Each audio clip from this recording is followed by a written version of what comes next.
Hello and welcome to the Ending Body Burnout Show. We are your hosts, Chris and Philly, co-founders of a multi-award-winning functional medicine practice, serving busy people with energy, mood, and gut issues. While busyness, addictive doing, people-pleasing, and perfectionism might be the norm, it's not normal, and it's a major contributor to health issues. Our goal with this show is to give you a holistic root cause approach to healing your body so that you don't have to continue doctor or diet hopping or popping a gazillion supplements hoping something might stick. So get ready to heal your body, get your spark back, deeply connect with yourself, and step into the life of your dreams. Let's dive in.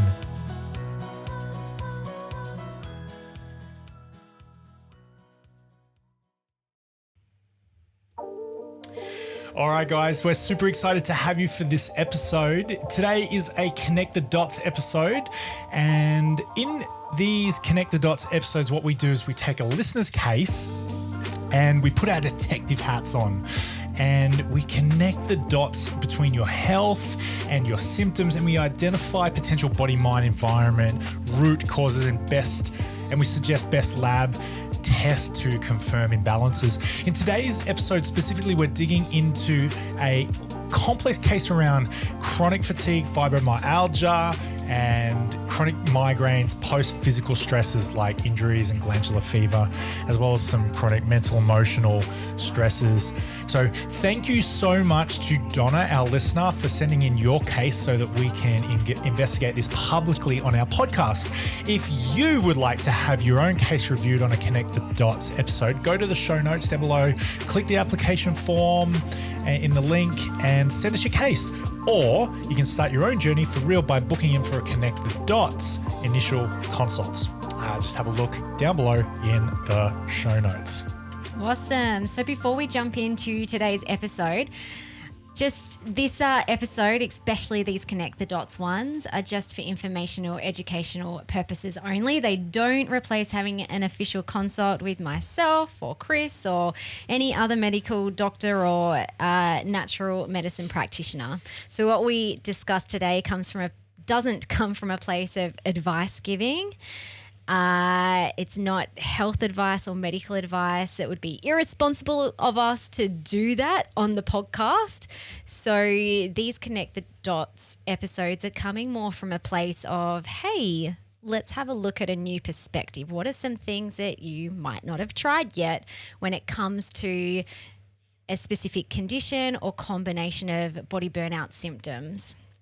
And we also look at this from a very holistic point of view. So in our Ending Body Burnout method, which is our signature program where we take our clients through a deep root cause journey, this is the type of investigation that we do with our clients. Okay, so let's dive into today's case. The biggest body burnout symptoms this listener was struggling with or is neck and back pain, fibromyalgia, chronic fatigue syndrome, and also chronic migraines. And she said she can even get up to 15 migraines a month, which is just so horrible, and also struggling with a sleep disorder. So I always like to get an indication of when symptoms started, what was happening around the time, and what the person has tried so far so that we're not reinventing the wheel. We can kind of look at different angles of this case. So here's what the listener said. So she said chronic migraine started in childhood. She didn't give any specific information about what was happening around then. So there's kind of limited gaps in terms of why those chronic migraines might have started.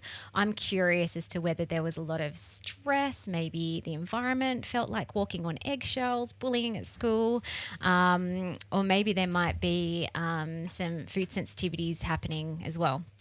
When she was 16, she contracted EBV virus, also known as glandular fever. And we really want to dig into that today because I feel like we haven't done an episode on glandular fever, and it can be a huge hidden reason as to why someone is still struggling with body burnout symptoms. Later on, she had some physical injuries, car accident, slipped a disc after rolling over on the lounge. That sucks. And also extreme stress. So she had 4 children really close together. Also was in a marriage with an abusive ex-husband who she is now out of that marriage, and also did a 4-year psychology degree over many years as a mature age student, and maybe also as a single mum by then as well. So there's a lot of stuff kind of happening that I always think about. The onset of symptoms is not one specific thing. It's usually a bucket load of things that increase your stress bucket over time, then show up as health symptoms, or you might start off with one symptom like this lady with the migraines, but over time developed more and more chronic health issues. So the things that she has tried so far in terms of treatment: acupuncture, physio, chiropractor, hydrotherapy, injections in the back and neck, surgery. So it sounds like she's done a lot of musculoskeletal type remedial therapies. She's also tried supplements, keto diet, paleo diet, on Weight Watchers now, has actually lost 6 kilos, being more active, walking, hydrotherapy, medications and Botox. So it sounds like, yes, there's a lot of physical therapy support going on. It sounds like, not sure if this has helped a lot. She's obviously still struggling with the chronic health issues, so hasn't solved the issue. As well as done some dietary changes and some supplemental support. Again, not sure if these have helped symptoms, but the symptoms are still there, so she still hasn't quite got to the root of what's going on. The listener also said that she's very conscious about her environment. So she's reducing light exposure at night to help with the sleep, wearing blue blocker glasses, reducing Wi-Fi exposure, which is all awesome. And she's also implemented some lifestyle changes like breathing, meditation, exercise, and also her Christian faith. So it sounds like this beautiful soul has been trying a lot of things to try and get her health and her life back in order, but she's still struggling with body burnout. So what are the missing pieces? And that's kind of where we'd like to dig into. What are the missing pieces that could make a huge difference with recovering from chronic fatigue, migraines, fibromyalgia, sleep disorder? Okay, so whenever we're starting to work with a client, we always think about the 2 major causes of body burnout and chronic health issues, and they are physical inflammatories or stresses, and the second one is metaphysical inflammatories or stresses. So physical inflammatories are things like viruses, pathogens, physical injuries, poor nutrition, environmental toxins, which it sounds like this lady is aware of because she's been making changes in some of those areas. Metaphysical inflammatories are often missed, especially in functional medicine, nutrition, naturopathy. So people feel physical symptoms and sometimes even mental health issues and think that it's just physical, and that's only part of the picture when it comes to body burnout. And so we'll dig into both of these throughout the episode. So let's chat about the physical stuff first. So when it comes to physical inflammatories, I want to dig into, first of all, the glandular fever infection, which was earlier on in life, which can be a huge factor in ongoing chronic autoimmune type conditions. So glandular fever, it's also known as Epstein-Barr virus, common signs when you get infected, and most people get infected as a teenager, by the way. It's known as the kissing disease because teens are like, kissing, and all of a sudden they have spread glandular fever. But common symptoms are fatigue, fever, rash, and really swollen glands. If you've ever had glandular fever, you probably remember being stuck in bed for maybe a week or 2. Now, most people bounce back fine from glandular fever. However, for other people, it can cause long-term issues. So, I mean, we've heard a lot in the media about long-haul COVID and, you can have ongoing issues for months and years post having COVID. Well, glandular fever is essentially the same. For some people, they can be infected way back as a teen. Decades later, they're still dealing with the inflammation and the imbalances that glandular fever has caused. Okay, so why then, if we think about this virus as having long-term issues, so glandular fever isn't self-limiting like some pathogens. Sometimes you can get a bug like a gastro bug and your body just clears it within 48 hours. Glandular fever isn't like that. It actually remains in your body even if you bounce back from it. So in a healthy person, glandular fever will remain dormant or inactive, but if given the right environment, such as co-infections, other pathogens in the body, like maybe COVID or parasites, or a lot of stress, or maybe there's toxin overload because your body's not clearing toxins. So if given the right environment, glandular fever can become triggered or reactivated again and again, causing long-term immune-related issues like chronic fatigue, fibromyalgia, and yes, even unexplained chronic migraines. So from a physical body systems point of view, there would be some key body systems that I would think about testing. And we have worked with a lot of clients who have had glandular fever in the past and have said they've never really felt the same since. They've never bounced back. So the adrenals and brain are really important pieces of the puzzle, because when your immune system is activated, your nervous system will become activated as well. So what fires together, wires together. So your immune system all of a sudden is like, oh my gosh, there's a dangerous pathogen, we got to kill it. Then the fight-flight response will kick on in your body and you're like, oh my gosh, there's danger. Nervous system becomes wired as well. And so, and that's all good and well if the glandular fever it goes dormant and you recover and there weren't major chronic stresses during the time or ongoing. However, what we see is that chronic stress can keep glandular fever activated. So this listener said that she had all those children really close together, abusive marriage, car accidents, physical injuries. We have limited information about childhood and teen life, but highly likely there were chronic stresses happening there as well. Often there is. 9 times out of 10 when someone is dealing with chronic health issues, there has been something pretty stressful happening in their childhood. And so this stress wires the nervous system, which then wires or reactivates the immune system. And then the glandular fever may or may not be dormant, but regardless, the immune system is still reactivated. And so the whole body becomes hypervigilant to stress. And so testing some really important body systems like the adrenals and your neurotransmitters, which help to regulate and respond to stress, can be a really nice start to help bringing calm to the body.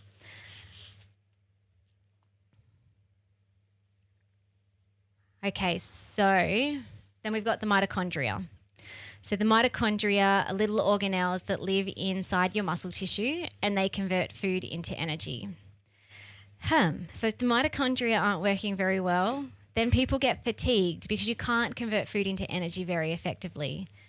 And again, I've seen this on lab tests time and time again where people have had a glandular fever infection earlier on in life, have felt fatigued ever since, and their mitochondria, little organs, are still damaged. So the glandular fever can literally, it produces a lot of oxidative stress and it damages these tiny little cells. And so then that creates this inability to convert food into energy. So definitely testing the mitochondria, highly recommend. Liver detox pathways. So glandular fever also affects the liver. You might remember if you've had glandular fever in the past and the GP ran some tests, they do usually do a liver function test to make sure that the liver is doing okay, because the liver can go into, again, hypervigilant stress, start working overtime to try and clear the glandular fever. And a GP wants to scan that, you're not developing really dangerous high liver enzyme markers that can lead to fatty liver. So what happens with long haul glandular fever is that the initial infection burns up antioxidants like glutathione that support liver and detox health, which then means that the liver is left feeling quite sluggish and it can't work its best. And so when the liver is not working very well, then you can have a buildup of toxins in the body and an inability to mop up any damage done to the cells. And so that's where those little mitochondrial cells that get damaged, there's just nothing to help heal them. And so you could go decades after having an initial infection like glandular fever, and your body isn't able to bounce back because the environment isn't conducive with healing. Last body system I'd be thinking about are gut pathogens. So in your gut, you have beautiful microbiome. Most of it should be nice and beneficial or just neutral. But if you have different pathogens in the gut overgrowing, things like Helicobacter pylori, parasites, candida, or SIBO, these gut pathogens can continue to activate the glandular fever. And glandular fever is often coexisting with other chronic pathogens in the gut or in other places in the body.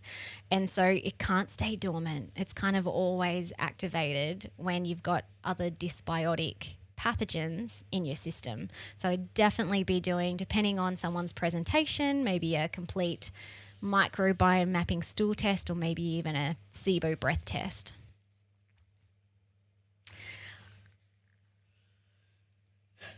All right, we're going to move on to metaphysical. Did you have anything to add before we do that, Chris? I know that he always writes a bucket load of notes during these podcasts. Well, okay. So just rewind and backtrack just to put it all in succinct form. Life happens for Donna. And it was Donna, right? Yeah. Okay. Phew. Okay. So life happens for Donna as she's starting to grow up. She's a little girl. She's experiencing life. Some significant emotional events happen. She makes it mean something about her. Meaning. Starts to build these meanings about her, and she starts to find her place in the world, and she starts to build and install these programs and starts to run patterns in her life. As she grows up, she gets into situations, times and places that maybe she wouldn't have if she didn't have the patterns and programs that she had. Whatever the case is, she has more significant emotional events, things like abuse, trauma, disease, disorders, that sort of stuff happens, continually updating this meaning, right? She's experiencing lack of love, lack of support, lack of enjoyment, lack of safety, lack of flow in her life, and she's making that mean something. She feels unsafe, unsure, insecure, sensitive, feeling stressed, overwhelmed, frustrated. Her nervous system's under fire. She's in a state of fight, flight, freeze, facade, fawning. Then starts to develop some symptoms that go along with this: adrenals, mitochondria, liver detox, gut pathogens, like Philly was just mentioning there. As coping mechanisms, she starts to plug in patterns to help her to cope. She reinstalls programs to help her cope. She tells herself stories to help her to cope, to regulate her nervous system. Some of the things that she does are real. They're really functional, really resourceful. Some aren't. And what Philly and I find is we just run with the assumption that there's got to be a program, there's got to be a root cause underneath the surface. We don't do anything unless it serves us. You're not broken. So we've got a few assumptions that we have in the back of our mind. So as we start to go through this next part about the metaphysical stuff, we'll uncover a few other tidbits, I think. Yeah. By the way, when we're talking about this listener, we haven't met her. No. So we are making some pretty big assumptions based on the holes in the information that has been sent. It may or may not resonate or be true.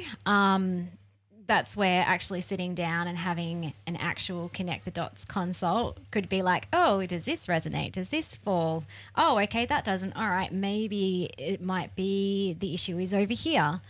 But yeah, for the purpose of this episode, we're kind of just like fictionally crafting the information that we have based on the many thousands of people that we've worked with very similar issues.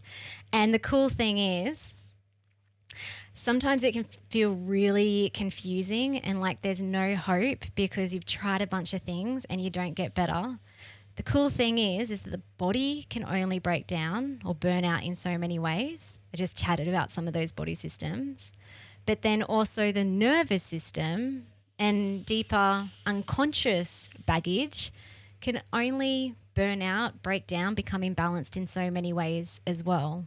And that's what we do in our ending body burnout method. We've created a very robust process that if you go wholehearted in this process, you will get results. It's totally possible to heal. So from the and I think that's the key point.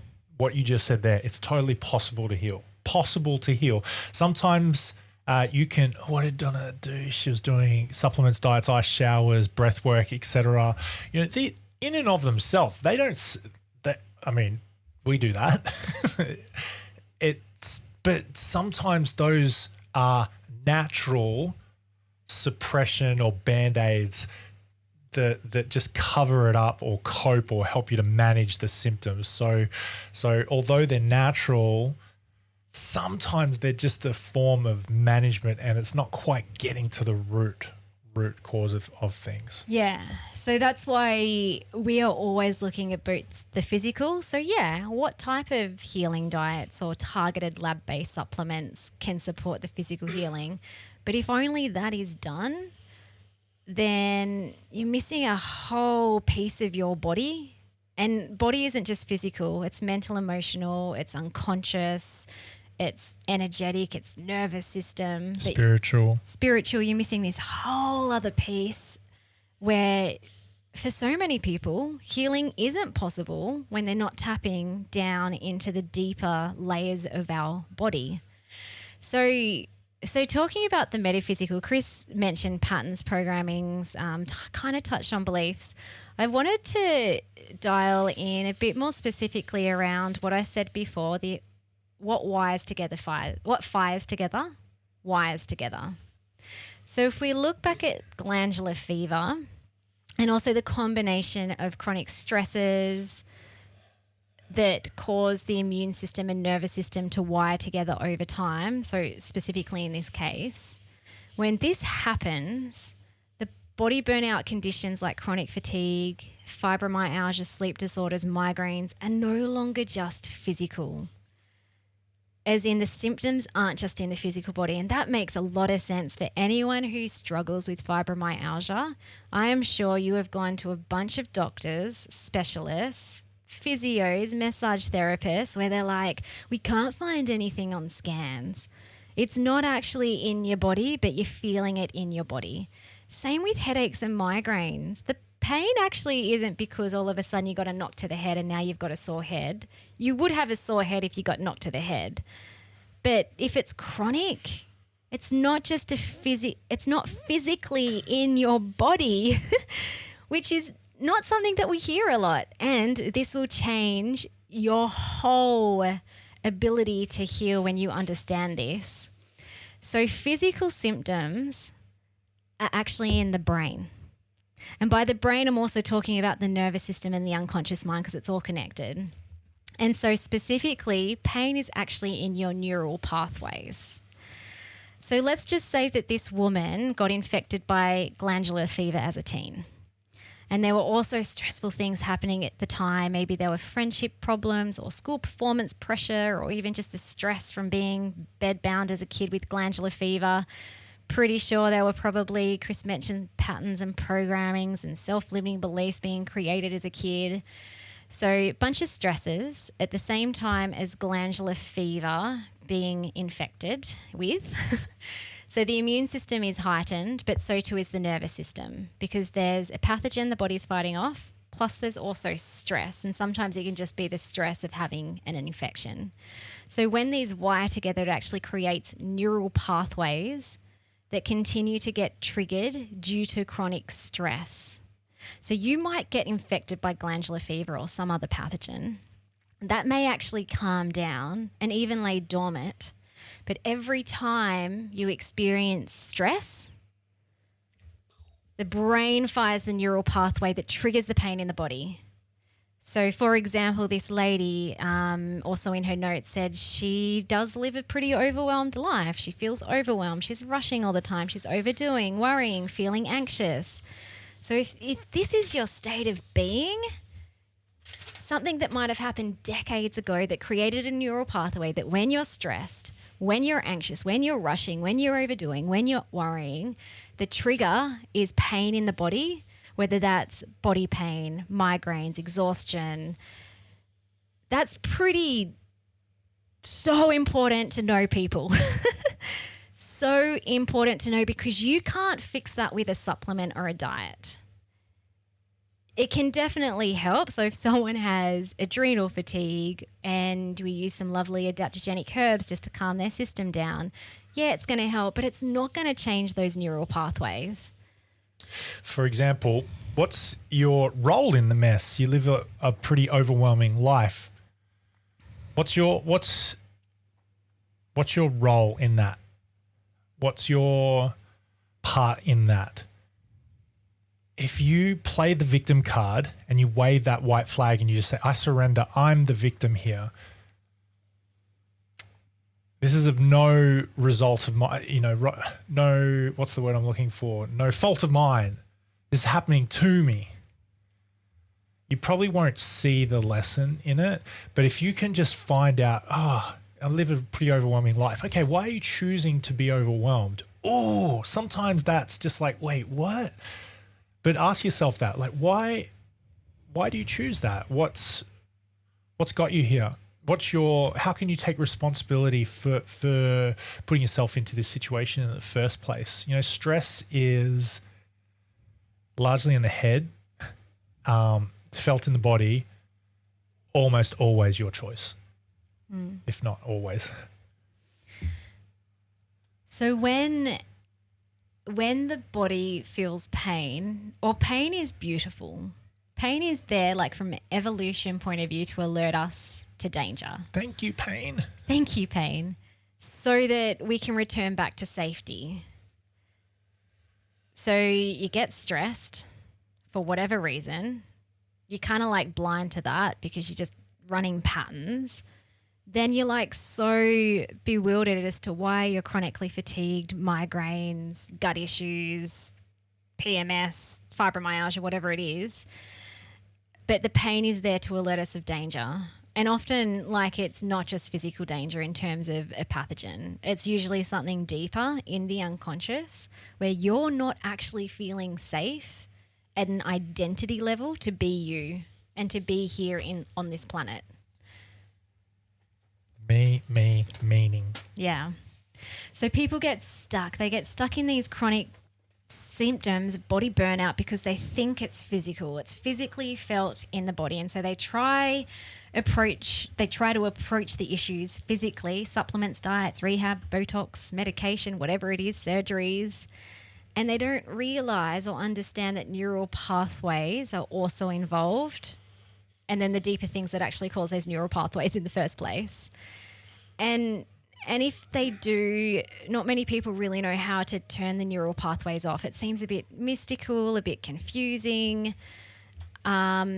which is why we've created our ending body burnout method, because it actually isn't. It's not confusing when you understand the science of how we evolve and how our system communicates to all layers and levels of our body.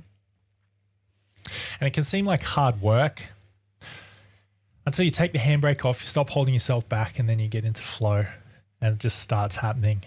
It's just beautiful. So brain retraining and unconscious work must play a part when you are on a quest, on a mission, on a journey to end your body burnout, especially when it comes to chronic and weird health issues. So you need to retrain your system to feel safe inside your body, to feel safe to be you, and to create new neural pathways that disintegrate old connections between danger and pain and the symptoms that you're feeling in your body. And it's totally possible. And we have seen clients where it happens as little as a few weeks. We've got some clients where they've had chronic health issues for like 30, 40 years. And when they get to this part of reprogramming, it's just like, oh my gosh, this weird health issue that I've had forever, it's not there anymore. I mean, it's popped back a few little times, but it's like, it's not with me all the time chronically. And this is the power of when you do deep root cause healing. And it's so beautiful.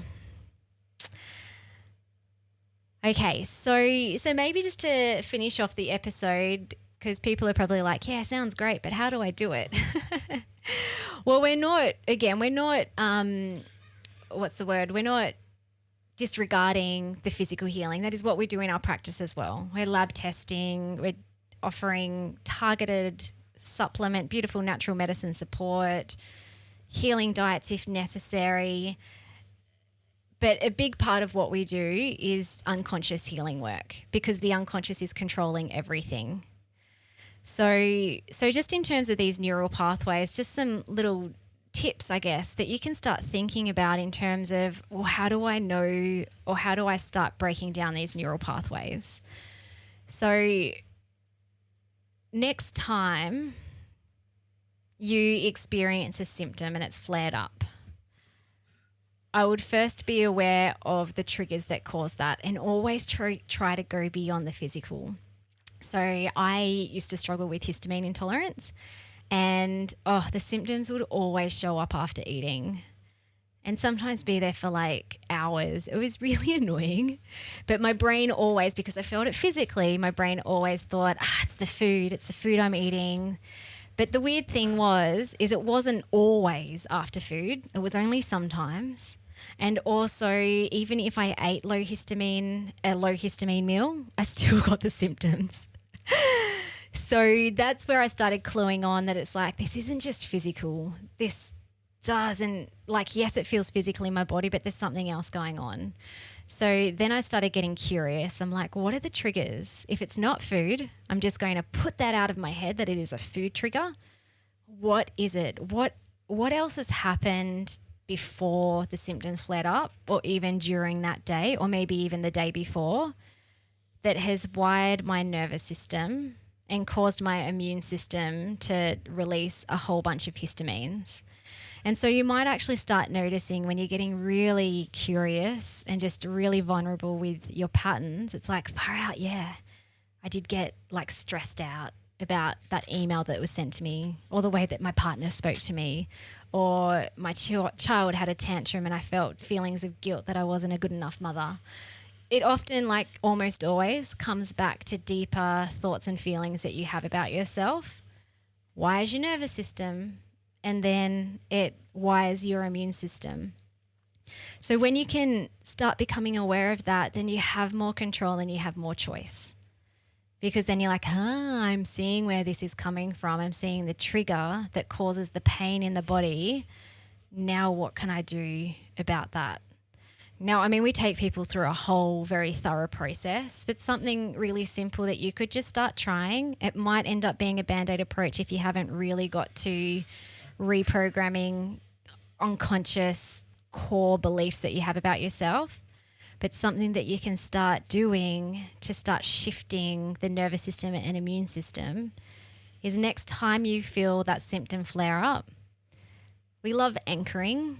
We use safety anchors where you can touch a part of your body and produce a feeling in your body of light and love and peace, and safety is huge, because every time you do that and get yourself into a state where you are wholeheartedly imagining and feeling that your body is safe, that is so powerful, and it's going to start breaking down those neural pathways that connect a trigger to danger to pain. Because all of a sudden it's like, I had the symptom, but now I'm anchoring in these gorgeous, wonderful healing feelings of safety and calmness. And so you cannot remain sick when you do that effectively, because you're rewiring your whole system. And essentially that's what I did with the histamine intolerance. Later on, I did it with a really specific dairy allergy too, where I now eat dairy, and sometimes a lot of it, and no symptoms, which is really cool. I also would like to add to that, you can't have any symptom without there being some sort of a drama or trauma or force in your life. So having a look at what's happening in your life in general, not just specifically in regards to your health, what's frustrating you, what's annoying in your life, who's annoying you, and then why. And then why is that a problem? And then why is that a problem? And then why is that a problem? And how is that a problem? And what's the problem about that? And you do a little bit of digging and understanding. And then another thing you can do is, well, what if your symptom was a metaphor for something happening? Like I often think of back pain as, well, where are you feeling a lack of support in your life? Or, you talk to your symptom and you just kind of think, all right, well, what might this mean? And you just start listening to yourself. And sometimes you'll have some insight. Sometimes you won't, sometimes you will. But I think the key point is just stop ignoring it, stop suppressing it, stop masking and managing it with medications, even natural ones like breathing and cold showers, and just start listening and hearing what your body, your beautiful body, is trying to say to you. Love it. So we hope that this helped you to gain a different perspective on chronic health issues, and also how the immune system and nervous system wire together, and how it takes a holistic approach to really resolve these issues once and for all. So if you would like to have your own case anonymously reviewed on a Connect the Dots episode, you can just go down to the bottom to the show notes, click the application form link to send us your case, and we will plug it into a future episode. And also, if you'd personally like to be guided through our holistic root cause approach, you can either start with just a Connect the Dots initial consult, or you can pop your name down on the wait list for when doors to our Ending Body Burnout method open again end of May. That also includes a Connect the Dots initial consult, and it takes you through our whole process to actually get the results and end your body burnout for good and find your beautiful spark within yourself and for life. Thanks so much, guys, for joining us. Really excited to have you along. Have the best day ever.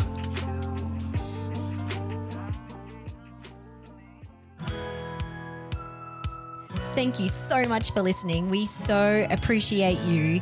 If you'd like to give us extra smiles, drop us a review and spread the love by sharing this episode. You can also rate your own state of burnout and the root cause contributors by taking our Ending Body Burnout assessment on our website. And if you're interested in learning about our group or one-on-one Ending Body Burnout programs, shoot us a DM via Instagram or Facebook. Have the best day ever.